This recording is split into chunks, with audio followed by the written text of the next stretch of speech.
জন্য মাহে রমজান এক মুমিনের জীবনের শ্রেষ্ঠতম সম্পদ। জীবনের সব বেলা গাফলতি করা, সারাক্ষণই ফাজলামি করা ঠিক না। সব সময় মানুষ খামখেয়ালি করা এটা ঠিক না। এজন্য মাহে রমজানের সামনে রেখে আমাদের প্রত্যেকের জন্য উচিত যে রমজান সম্পর্কিত কিছু কথা শোনা। এতে করে যতবার শুনবেন, এই মসজিদের ইমাম সাহেব বলছেন, ওলামায়ে কেরাম বলছেন, আপনার যতবার শুনবেন, যতবার, প্রতিবারই আপনার ভিতরে নতুন করে প্রেরণা জাগবে, আগ্রহ উদ্দীপনা হবে, মহব্বত তৈরি হবে। এই জন্য আমি সবাইকে বলছি, দোস্ত, সামনে পিছনে কেউ একজনও মোবাইল টিপবেন না, এবং মোবাইল দিয়ে হাতে ধরে ভিডিও রেকর্ড করবা না উচিত। দ্বিতীয় কথা হলো, তোমরা ছেলেরাও এই যে কেউ কাউকে, যারা কমপক্ষে 14 বছর বয়সী অথবা তার চাইতে বেশি বয়সী, একজন আরেকজনকে জড়াইয়া ধরে বসবা না। আমি দেখছি, কয়েকজনকে দেখতেছি, তোমরা আলাদা আলাদা বসো, আলাদা আলাদা। এটা অসভ্যতা। 14 বছরের পরে যারা বয়স 14 থেকে 15, এই 1 বছরের ভিতরে একটি ছেলে বালেগ হয়, সাবালক হয়। এই 1 বছরের ভিতরে যে কোনো দিন তার প্রথম বীর্যপাত হয়। এতে করে সে প্রাপ্তবয়স্ক হয়। শরীয়তের ভাষায় ইসলামের যাবতীয় হালাল হারামের বিধান তার উপরে বর্তায় তখন। এজন্য তখন তার জন্য দায়িত্ব প্রতিটা গুনাহকে খেয়াল রাখা, প্রতিটা নেক আমলে অভ্যস্ত হওয়া, গুনাহ ছেড়ে দাও। এই জন্য এই বয়সী ছেলে পেলে এটা অবশ্যই অসভ্যতা। এর দ্বারা শাহওয়াত তৈরি হয়, এর দ্বারা গুনার চাহিদা তৈরি হয়। এটা অনেক সময় তোমরা ভাবো, বুঝো না আর কি, মনে করছো বন্ধু, আমরা ফ্রেন্ড, এই জন্য একজন আরেকজনকে জোরে চাপ দিয়ে জড়াইয়া ধরলে না, এটা ঠিক না, এটা ঠিক না, উচিত না।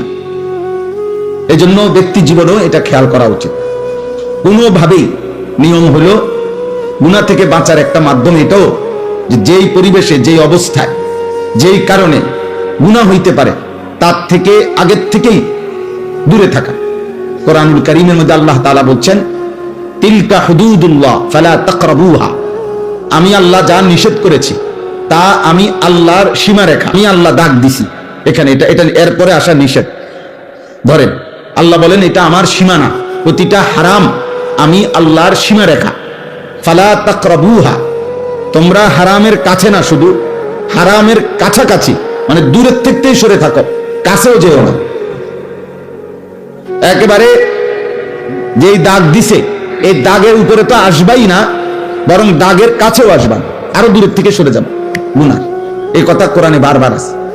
হযরত আদম এবং হাওয়া আলাইহিমাস সালাম সর্বপ্রথম যেদিন ওনাদেরকে আল্লাহ তাআলা নিষেধ করছেন যে তোমরা ওই নির্দিষ্ট গাছের কাছে যেও না, ফল খেও না জান্নাতের মধ্যে, ওইখানে ওই দিন নিষেধের বেলায় আল্লাহ তাআলা এই শব্দটা প্রথম দিনই ব্যবহার করছে, ওয়ালা তাকরাবা হাদিহিস শাজারা, তোমরা দুইজন এই গাছের কাছেও যেও না।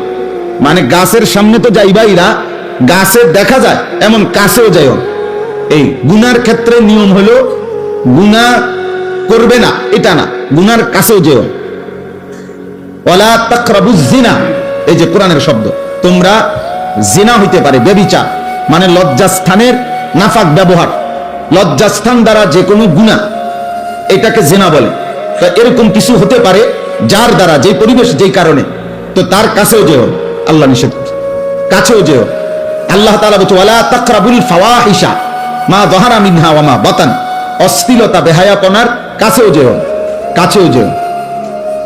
এই জন্য এটা গুরুত্বপূর্ণ। এই শব্দটা বারবার আছে কোরআন শরীফ, ওয়ালা তাকরাবা, ওয়ালা তাকরাবু, কাছেও যেও না, গুনার কাছেও যেতে নাই, গুনার কাছেও যেতে না। মায়া জালের মতো গুনাহ, অর্থাৎ গুনার কাছে যদি কেউ যায় তো গুনাহ তাকে টেনে নিয়ে যায়, তাকে আস্তে আস্তে অল্প অল্প করে, একটু একটু করে তাকে গুনার দিকে এগিয়ে নিয়ে যায়। কেউ একদিনেই হয়তো সব গুনায় অভ্যস্ত হয় না। কোনো মদখোর একদিনেই মদ খায় না, নেশাখোর, নারী লোভী, চরিত্রহীন, কিন্তু একদিন এই নিজেকে ছেড়ে দিলে, হারামের ব্যাপারে কেউ যদি তাসাহুল করে, মানে যা নিষেধ তার ব্যাপারে যদি কেউ অবহেলা করে, একটু একটু হলে কিচ্ছু হইতো না, না, এই একটু আধটু একদিন তাকে পূর্ণ গুনার মধ্যে লিপ্ত করে ফেলে। এই জন্য এটা জরুরি, এই জন্য এটা জরুরি ভাই। সব সময় যদি মনে করো জীবন মানে খামখেয়ালি, জীবন মানে হাসি ঠাট্টা মজাক, জীবন মানে তামাশা, এটা উচিত না। একজন সুস্থ স্বাভাবিক মানুষের সবকিছু বন্টন করা। বিবেকবান মানুষ বলে তাকে যে তার কর্ম বন্টন করে, কাজ। আমার খাওয়ার টাইম কতক্ষণ, আমার বিশ্রাম কখন, আমার পড়ালেখা কখন, আমার উপার্জনের জন্য ফিকির কখন, আমার নামাজের টাইম কখন, এইভাবে ভাগ করে। নয়তো নামাজের টাইম নির্ধারণ করে কেন যে 7:30টায় আসার জামাত, 4:30টায় আসরের জামাত, এরকম টাইম ঠিক করে কেন? আল্লাহ তাআলা মানুষের কাজকে সময়ের সাথে বন্টন করে দিয়েছে, বন্টন করে দিয়েছে। হযরত আব্দুল্লাহ ইবনে মাসউদ রাদিয়াল্লাহু তাআলা আনহু তিনি বলতেন যে আমি আমার হায়াতের ওই মিনিট, ওই সেকেন্ডকে অনর্থক মনে করি যে এই সেকেন্ড আমার আখিরাতের কোনো কিছু অর্জন হয় না। তিনি বলতেন আমি আফসোস করি আমার ওই সময়টুকুর জন্য, যে সময়টুকু আমি আমার পরকালের জন্য কোনো পুঁজি সংগ্রহ করতে পারিনি। কোরআনুল কারীমের মধ্যে আল্লাহ তাআলা সময়কে ভীষণ গুরুত্ব দিয়েছেন, আলাদা আলাদা করে।